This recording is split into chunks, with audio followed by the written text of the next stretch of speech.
In the late 1930s, a young filmmaker named Walt Disney occupied a unique position in popular culture. His creations were famous around the world. The characters he had originated were beloved friends of people everywhere. At the same time, Disney's constant endeavor to improve and expand his filmmaking medium had made him a darling of the cultural elite, a truly significant modern artist.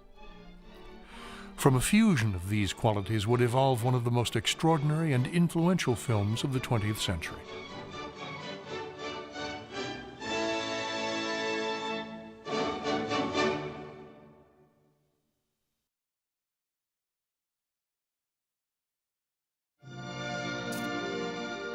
In the short span of a decade, Walt Disney had evolved from a penniless dreamer to an international celebrity. Even decades later, however, Disney was humble about his popular and artistic ascent. I only hope that we never lose sight of one thing, that it was all started by a mouse. It started with Steamboat Willie, of course, in 1928 and the advent of sound.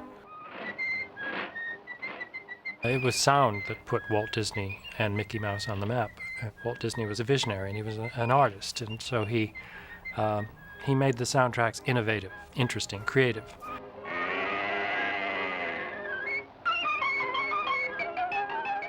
People responded to Mickey, and the music was kind of incidental. It was commenting on the action.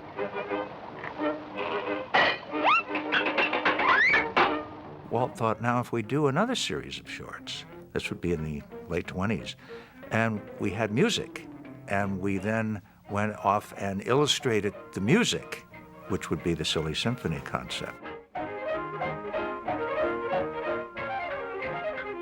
This was a series in which they experimented with special effects,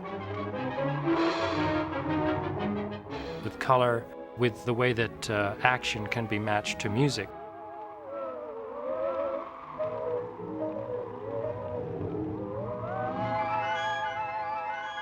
Walt was first and foremost a storyteller, but Walt was the storyteller as technobuff.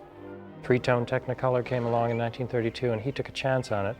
He had an exclusive contract for 2 years with Technicolor, and so his Silly Symphony series just bounded ahead in terms of quality. He had a sense of place that meant you walked in and lived in those wonderlands. And so you needed a sense of depth. And so he got his technicians to develop the multiplane camera. And with the multiplane camera, you go into those worlds. But when you went into Snow White and the Seven Dwarfs, you had a feeling of going into a story such as the best storytellers give you with their voice. But Walt gave it to you with all your senses involved, except smell, and he was always working on that. As Walt Disney developed his craft over the years, he recognized the growing importance and power of another substantial and personal element of his medium. I think he loved music to start with. I think he understood it as an equally powerful means of communication. Actually, Walt was not a musician in the sense that he played an instrument. He didn't read music, but he had an instinct. He had a very definite reaction to what was right for his films. And he lived and breathed music in the sense that when he looked at a picture, he could almost hear what he wanted to hear in his brain. He was a natural musician without playing the instrument. The late 1930s were heady times at the Walt Disney Studio. Snow White and the Seven Dwarfs had just been released to overwhelming critical and public praise. The attendant financial success of Snow White afforded Disney the first real fiscal security he had enjoyed in years. He began ambitious plans for a new studio complex in Burbank, a custom-designed facility to house the eclectic and unsurpassed talents he had assembled over the previous decade. People who were at the studio then say it was a time of tremendous creative growth and enormous stimulation because they were being asked to think harder, to perform more fully, and to stretch themselves and push themselves in ways they'd never even thought of before. We had a staff there that I know that Walt felt was the finest that could be assembled, and that he could do anything with those people, and that he had the money to do anything he wanted. And this was a rare position to be in, to have those two things. You see, the studio was in such a formative period at that time, and there were men literally from all over the world. There were over 1,000 artists, and he had the finest draftsmen and the finest painters. And animation was such a novelty. It's one thing to have live-action films, but it's another thing to have an art form of its own that's sort of owned by one guy at the time, you know. Walt Disney held a unique position in America, and certainly in Hollywood at that time. He was considered a contemporary genius, and his studio was a mecca for visiting dignitaries and celebrities throughout that decade. Walt Disney's films during the 1930s were like a lodestone or a magnet for all these creative people who wanted to work for him, or people that he wanted to go out and get for the studio for specific projects. Flush with critical and commercial success, a confident and prosperous Walt Disney began what would become his most unusual, innovative, and personal film.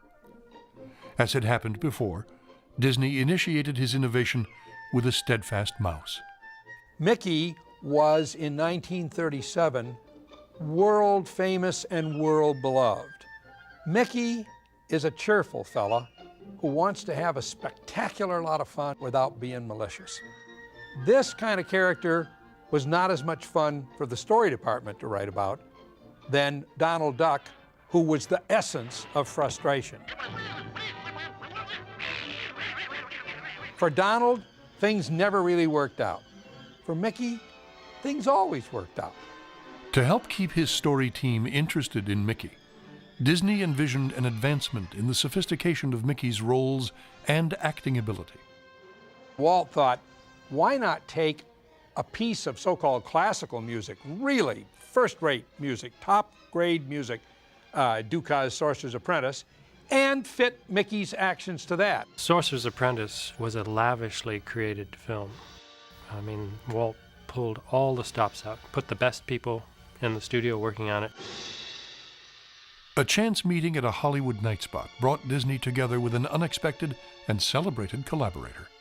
So the story goes, Walt Disney met Leopold Stokowski at a restaurant called Chasen's in Hollywood. And they had dinner together, and while they were talking, Walt explained that he was working on a new film. Well, that's what started. I was doing this Sorcerer's Apprentice with Mickey Mouse, and I happened to have dinner one night with Stokowski. And Stokowski said, oh, I would love to conduct that for you, you know. Well, that led to not only doing this one little short subject, but it got us involved where I did all of Fantasia, and before I knew it, I ended up spending $400 and some odd thousand getting music with Stokowski. But we were in then, it was a point of no return, we went ahead and made it. To the American public of the 1930s, famed conductor Leopold Stokowski was the embodiment of classical music. Stokowski became a very popular figure because he was a charismatic man. He had a very striking look to him, which in fact was caricatured in many cartoons. He was a celebrity. Even that part of the public that never listened to the classics, they knew who he was. So a collaboration between Walt Disney and Leopold Stokowski was a collaboration of two gigantically popular figures in America. The common ground, I think, between Stokowski and Walt was that they were both really big-time showmen in their own way. Walt was very much of a self-promoter, which is not a bad thing to say about anybody, but he understood instinctively how to get publicity, how to fascinate people. He was a great storyteller, and a lot of the stories he told were about Walt, you know, so it's just the way he was. Stokowski was very much the same way with music. He was the popularizer of classical music in his day. Stokowski and Disney assembled an elaborate orchestra session to record the score for The Sorcerer's Apprentice. The session was done in January of 1938 at the Pathé Studios in Culver City, where a shooting stage was configured as a recording stage to accommodate a 100-piece hand-picked studio orchestra. And they worked around the clock and then recorded interestingly, from midnight until 3 in the morning. And Stokowski said that the reason for this is that the guys were all drinking coffee, the musicians, and everybody was up and keyed, and it induced even more of a drive and a perfection. But the expense and the effort involved in recording the orchestra, bringing in Stokowski, and going through all of this labor to make just one short subject, even to Walt, started to seem a little unwieldy. The whole film was probably 3 times as expensive as the usual Mickey Mouse or Silly Symphony. So Walt's brother Roy, who dealt with the budgets, was very upset and said, "We're never going to make our money back on this." But my dad really believed in what Walt was doing. He just didn't want to spend too much money doing it because there had to be a little left over to pay salaries and all that sort of thing. Stokowski, meanwhile, was all over Walt about this is a great beginning for something much larger, which is to bring classical music to the world by way of animation. And every piece of classical music in the world would lend itself to this approach, you know, and Walt, hook, line, and sinker. And of course, it was a great idea in any case. And so he said, well, let's make a feature. Let's do a whole bunch of musical pieces, classical pieces. We'll create a concert. Yeah, that's it. We'll do a concert feature and have Stokowski conduct the whole thing. We began to hear Walt talking about this concert feature, and we said, oh, what? What's he going to do? What's he up to now? Because you never knew what Walt was going to be thinking of next. And usually by the time we heard it, it was pretty well set in Walt's mind. And then there were all these story conferences, and they weren't story conferences as much as selecting a repertoire that they would use for the concert. So you have not only Walt Disney and Stokowski, they brought in Deems Taylor, who was not only a composer, but he was a writer, and he was a critic, a music critic. In addition to advising on the content of the concert feature, Taylor would assume an on-camera role as the master of ceremonies, addressing the audience and establishing a musical and artistic context. Think of the most popular sports commentator, Howard Cosell, Bob Costas, anybody you care to name. Well, that's what Deems Taylor was to the world of classical music in the 1930s and 40s. They had a 3-week meeting in 1938 in the fall, and they just sat around and listened to classical music, and they thought we could do this with this and this with that. And pretty soon, Walt thought, this can be a concert feature that never ends. My room was just down the hall and over the side so that I could hear part of the music that's going on. I'd say, they're listening to what? What are they? You know, Beethoven, Rimsky-Korsakov, and all these things. And I couldn't find out what Walt was thinking about. But we knew it was something very big and very different. That was always the exciting thing about working at the studio. You never knew what was coming up next, and Walt was always miles ahead of you. It was a wonderful thing in this sense that you had music and you had your story inside the music, and you had to find it. We could, I think, let loose our imaginations because all we had for a story was musical notes, and we had to find images for those particular pieces. But there's nothing more exciting than to find music to match your idea. For most of its development, this concert feature was titled just that, the concert feature. Both Disney and Stokowski knew that such a mundane title would never do for their flourishing masterwork. Fantasia was one of the titles that they considered for the concert feature, and it's a musical term meaning a free form of music. And it's said that they considered dozens of other titles, but I've never been able to find out what they are.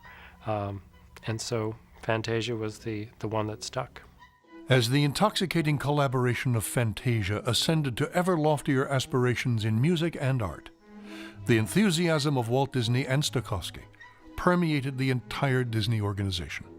Well, Walt was expanding his own horizons terrifically at that time. Now suddenly he was into this classical music and dreaming of things that you wouldn't think of putting on the screen. You know, all these violins going together and the things which ended up in the toccata and fugue, which was just abstract music, as they called it, and the abstract symbols on the screen there. Gee, who would dare put that up for anybody to look at? The choice of the toccata and fugue was always considered to be a piece that would be abstract, dreamlike, a good way to begin the concert feature. Again, this was a very daring thing to do, because the only time that abstract films were done were by experimental artists, generally probably over in Germany for the most part, and here taking Bach, and which in itself was a daring thing to put on a Disney film. The design of it was based heavily on work done by Oskar Fischinger, who was a renowned abstract animator who made his own films in Germany in the 1920s and 30s. He used geometric shapes like the circle and the triangle, but in very intricate patterns and designs. This was a type of film that was quite daring for the time in which it was made, and particularly daring for Disney, who was truly committed to representational art. But the version that Oskar Fischinger came up with was very abstract indeed, and very Fischinger indeed. And as Walt got into Fantasia more deeply, he wanted his abstraction. So you end up with things like lines that go up and down that then become violin bows, which is representational. Or they're put onto a horizon line, or clouds are put in the background to orient the viewer, rather than letting it just go, as Fischinger did with many things in abstractions and geometrical shapes going at the same time. So it's an interesting tension in this piece of music, this toccata and fugue section, in which a battle for the audience is going on between Walt wanting to experiment more but being afraid to offend the audience. Given a fear of offending the audience, it is interesting to note that Disney and Stokowski chose one of the most well-known pieces of ballet music in the world, Tchaikovsky's Nutcracker Suite, and then jettisoned its familiar story. I think the Disney people said to themselves, why should we be imitating what you can see in any high school auditorium every Christmas? And they went off in a different direction. They wanted more of an impression of the music as seen through the different phases of nature, the seasons. And I think what they did in this sequence, which is so important, is they demonstrated how they could personalize something abstract. Although they did toss out the story of the Nutcracker, the traditional story that we're all familiar with, it still is a balletic production. Except in this case, it's not figures dancing so much, human figures, but it's leaves dancing and flowers dancing and mushrooms, and that's out. So it still is a ballet, but a ballet of nature and of natural forms. Nutcracker Suite is one of the most spectacular examples of animation that has ever been done. Animation at the time the majority of it was a handmade art. There were 24 drawings per second, and each of those had to be transferred to cells. Celluloid acetate, they had to be inked on the front, painted on the back, but on top of that, then they had specialists come in with airbrushes to soften the color. Then they had other people who would do dry brush. They would take a bit of color and wipe that off on a cloth and then start to put it on so you get a sort of texture on it. Incredible stuff. For each frame of those sequences, it took an enormous amount of hand labor. Each cell, which was only 1/24th of a second, it took them something like 3 or 4 hours to do with all those techniques.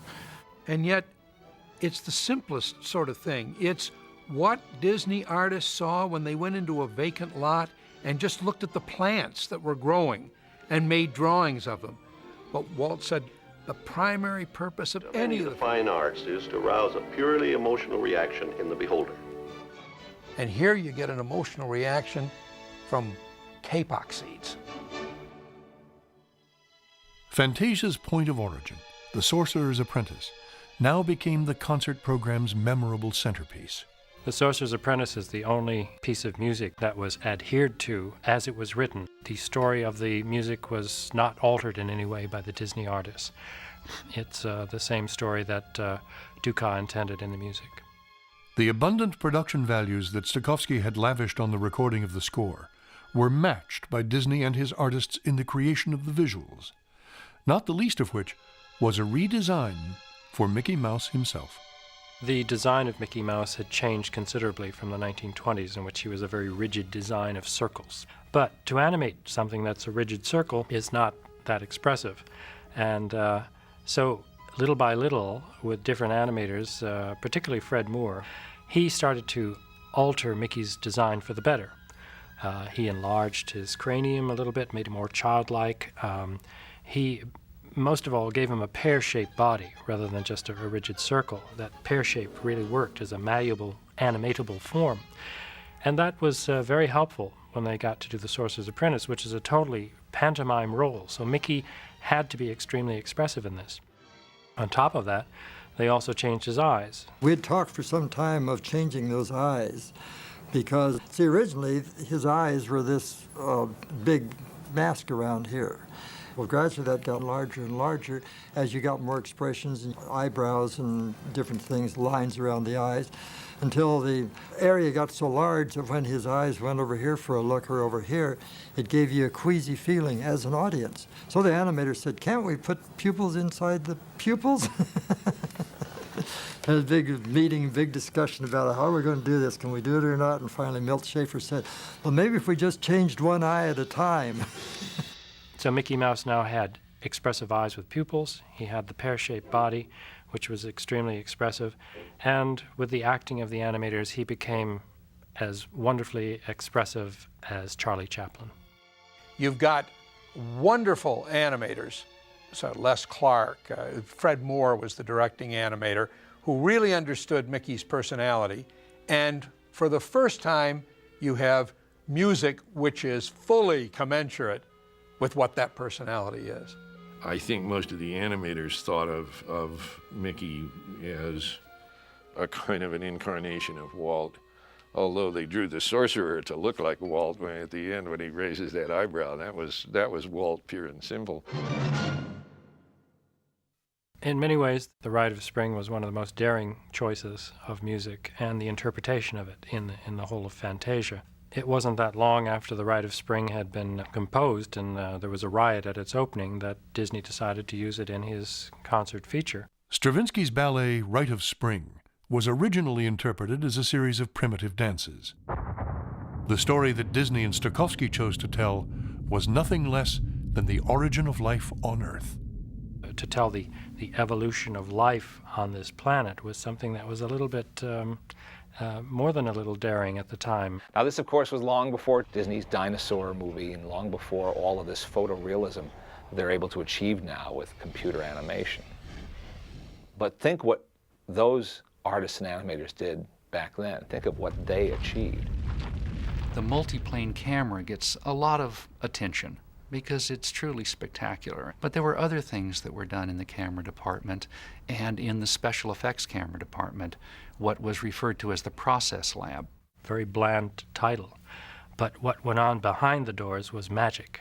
I mean, they were just wizards back there. And they're the ones who created many of the effects that you see. The planets whirling through the sky, the mud vats that, bubble up the lava, the smoke effects.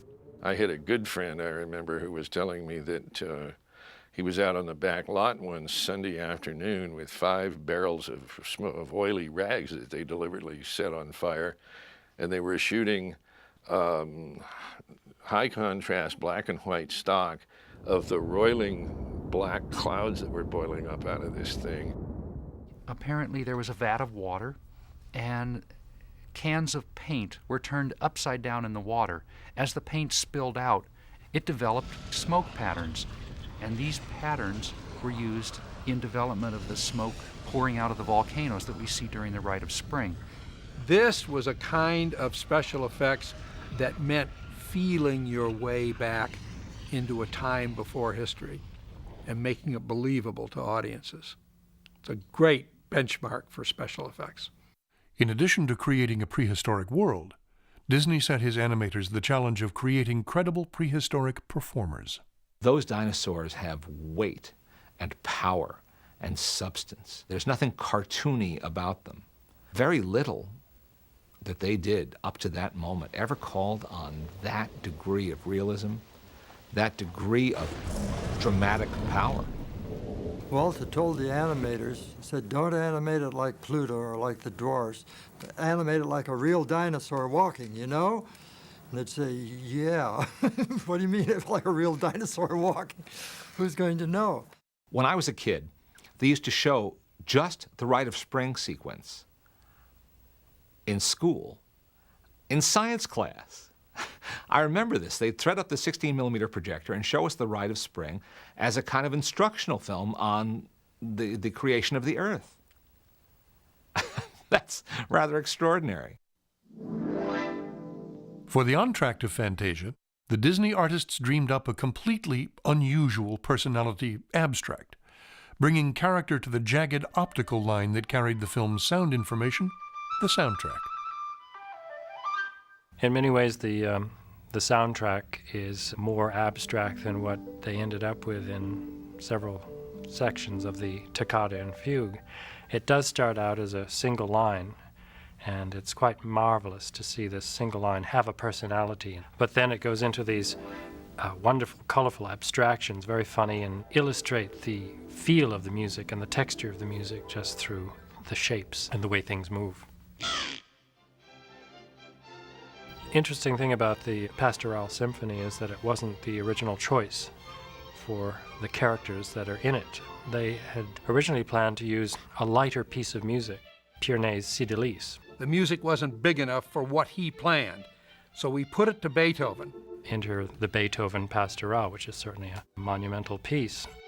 And somehow the designs also went through some sort of metamorphosis. You'll see in the concept art there's a certain virility to the centaurs particularly that is missing in the later film. We'd never done centaurs before. Half human, half horse. The guys were big, robust, macho centaurs. But the girls, what do you do when you have a young girl at the front end and a horse on the rear? How do you handle the anatomy, and what do you show and what don't you show? I have a whole stack of memos about how things should be drawn, and long shots and close-ups and so forth. That's pretty humorous in itself. I thought the fantasy in that was great, more so than probably any other segment. All the characters in there were fanciful characters. There's nothing in there that really exists in the real world. Because I was prejudiced through this thing, because I keep trying to analyze this. I always wanted to work on Dance of the Hours. Dance of the Hours was a parody of the kind of highbrow dance segments that had invaded several prestige motion pictures of the time. The choice of music was part of the joke. Ponchielli's suite from the opera La Gioconda was considered, even at the time, according to a kindly worded studio communication, over-familiar. Some people think that the Dance of the Hours section, Disney's version of it, gave the music what it deserved. It's a rather an old warhorse piece of music that needed a good kick in the pants, and it certainly got it in this one with the parody of ballet that the artist gave it. While ballet has inspired many beautiful works of art like this painting by Degas, it had scarcely been touched upon in the field of animation. In fact, our animators knew very little about it. And because a thorough knowledge of a subject is essential in order to caricature it, a new course was added to our studio school curriculum, classical ballet. Obviously, they worked very hard with genuine ballet performers and choreographers. But that's easier said than done. It's one thing to observe it and sketch it.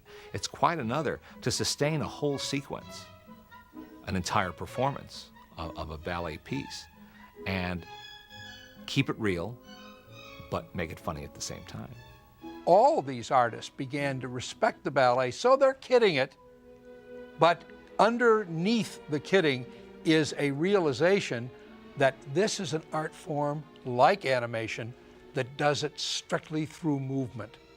Although wildly comic and seemingly simple, this sequence features not only plausible representations of complex ballet, but also a meticulously designed production. This piece, in staging, color, and lighting, is a literal dance of hours. A pampered prima ballerina stretches toward the waking dawn. A graceful behemoth delicately glides en pointe in the midday sun. Lissom dancers float toward the warm evening sunset. Sinister interlopers and forbidden liaisons are diversions of the night.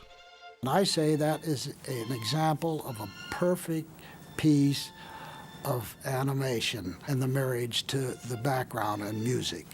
It's perfect. Every once in a while you see something that's perfect. And that was one of them. For the finale of Fantasia, Disney and Stokowski envisioned a monumental clash of good and evil. Modest Mussorgsky's baneful Night on Bald Mountain was paired with Schubert's hallowed Ave Maria. In a sense, I think this was one of the most adult things that Disney ever did during that period. The designs for the Night on Bald Mountain sequence were done by Kai Nielsen. Kai Nielsen was one of the three great illustrators of books at the turn of the century, and they did put him on the Night on Bald Mountain piece and the Ave Maria, so it retains the integrity of Nielsen's work. His sensuous line, the lush coloring that he had, and the combination of touch of Aubrey Beardsley, a bit of Art Nouveau, Japanese and Chinese woodcuts. That look is so perfect in the story sketches. It's all there. All that has to be done to it is for it to be brought to life. Walt wanted this sequence to really give you the chills. It doesn't mean literally being scared, but being drawn into an atmosphere of unease and terror and evil. And they used many skills to bring this off. Perhaps the greatest skill was the power of the great animator, Bill Teitla. And it was just a perfect marriage of an image and the artist who could make that image move. I think it's probably the most powerful thing we ever did. As the director, Will Jackson, said, I don't believe Walt realized he was getting a character that powerful, or he might have held back a little, because that frightened a lot of people. When I asked Bill about Night on Bald Mountain, he said, I imagined I was a mountain, you see, and made of stone, but I could think and move, and I did. Night on Bald Mountain and the Ave Maria, you couldn't have pieces that were more different from each other, and yet they blend rather well. So there's a real nice sort of segue in going from the profane into the sacred. The solemn processional of the faithful was accomplished by means of one of the most elaborate single shots in film history. The scene was filmed continuously by a crew of 9 men over 6 full days and nights, using a horizontal multiplane camera set up across the entire 154-foot length of the Disney Studio soundstage. Disney and his team felt that the complexity of filming the scene was warranted by its ethereal design. We again have the designs of Kai Nielsen.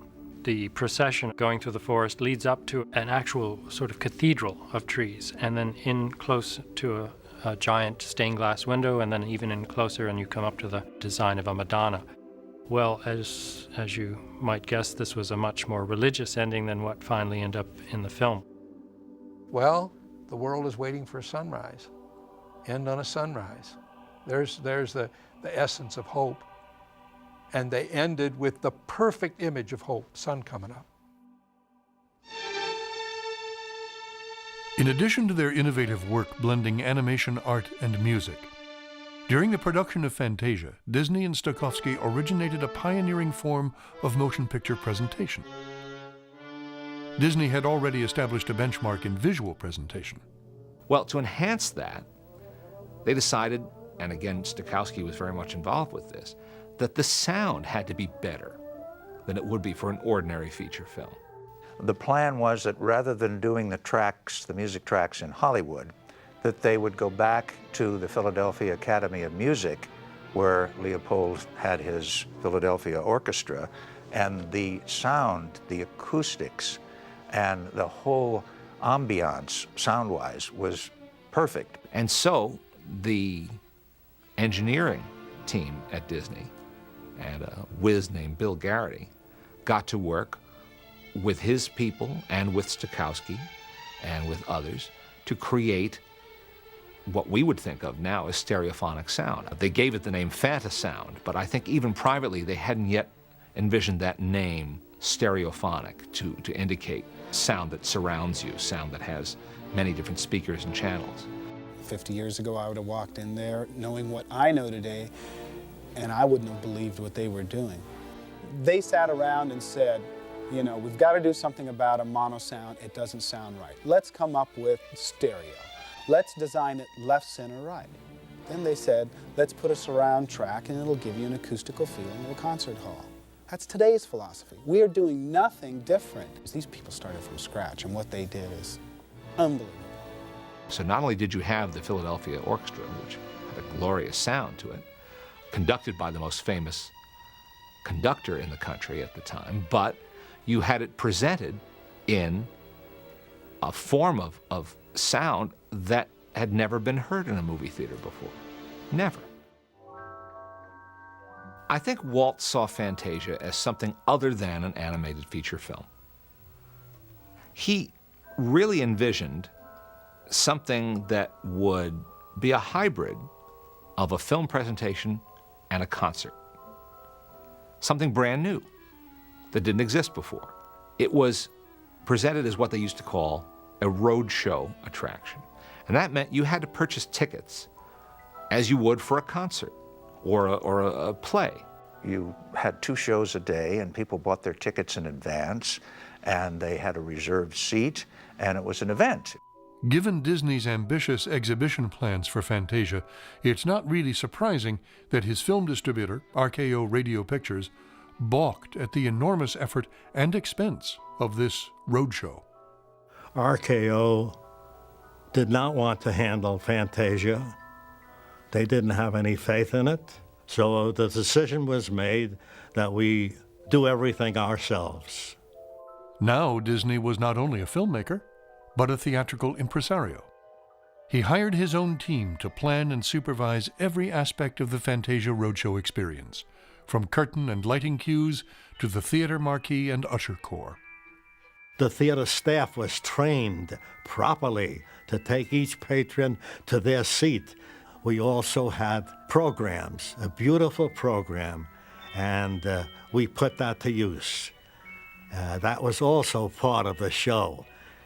It was not just sitting down, but they had something in front of them, and something that they kept, and something that they cherished. This was an event. This is the kind of event you might even get dressed up to go to. And you paid a higher ticket price than you would for a regular showing of a movie at your neighborhood theater. So it was not just a film that they were going to. It was an experience. Of course, Walt's timing couldn't have been worse. The roadshow release of Fantasia was not a success for a variety of reasons. I think the critics were baffled. They didn't know whether to put, the newspapers didn't know whether to send their musical critics to cover it or their movie critics. There are some just ecstatic reviews of it that are just over the top, unbelievable. But there were others who were the music critics, basically, music critics, who were purists about the music. Well, actually, it was not highbrow. It was not lowbrow. It was Disney. It was for everyone. Those people who knew what they were in for were very, very receptive and couldn't stop talking about it. New York, they ran for over a year, packed houses, day in, day out, day in, day out. People going back to it time and time again. In Los Angeles, it ran for a year. San Francisco ran for, 45 weeks, 47 weeks, something like that, nearly a year. Now, that's a very good record for a road show of a picture, particularly in those days. So it was well received in the larger areas. But I think the general public reacted to it favorably, those who saw it. But there was such a limited group who saw it, really, when you figure the amount of theaters it played in. There were no more than 12 venues that were ever equipped to show Fantasound, and records show that there were never more than 16 prints manufactured. Fantasia's release was so scattered and inconsistent because of the problems of the installation, because of the problems of only having 2 shows a day, that it was almost destined not to make money. The cost of fitting this into a theater ran to about $85,000. This is pre-World War II dollars, a tremendous amount of money. What's more, World War II was already underway in Europe, and there was the threat that they would not be able to release the film overseas.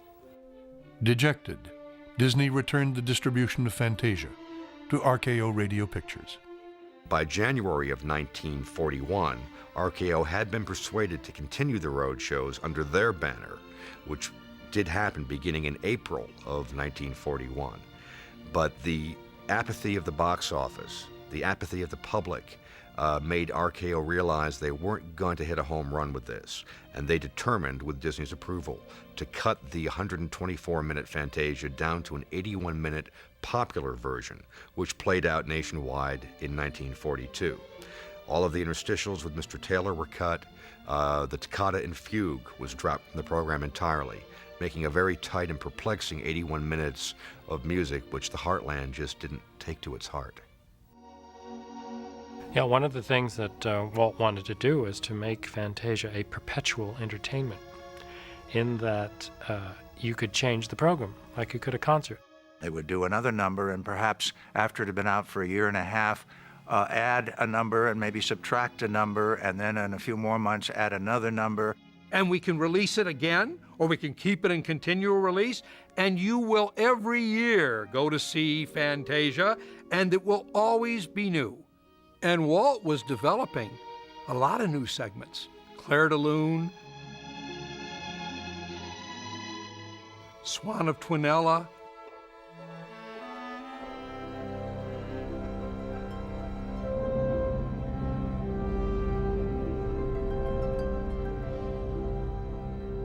Ride of the Valkyries,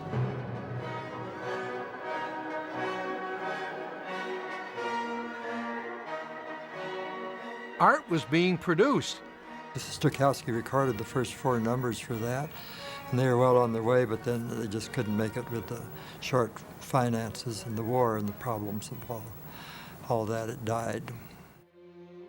The failure of Fantasia was a thorn in Walt's side for the rest of his life. Following Pinocchio and coming into the Fantasia period. Yeah, that about did it, you know. But that was a new artistic success, financial failure, you know. Certainly an artistic success. It was a magnificent Well, some people would question that, too. He'd put so much into this movie emotionally, not to mention financially, that he never really got over that. He also knew that it was a sound idea, no pun intended. He knew that it was a good, solid idea, that putting images to music was appealing and was a stimulus for his artists. And he kept doing it. He tried to do other types of Fantasia. There were the package films in the 1940s, Make Mine Music and Melody Time.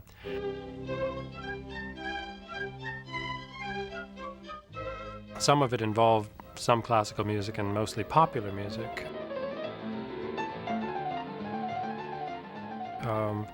He also did things later in the 1950s. There was the Grand Canyon, which was interesting because it was directed by James Algar, who had directed The Sorcerer's Apprentice, so there's a real matching picture to music in that as well.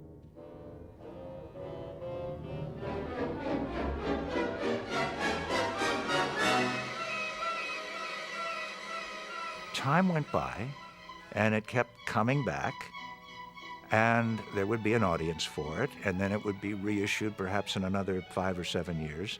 And suddenly it became more and more popular in its reissues, and more people were warming to it over the decades.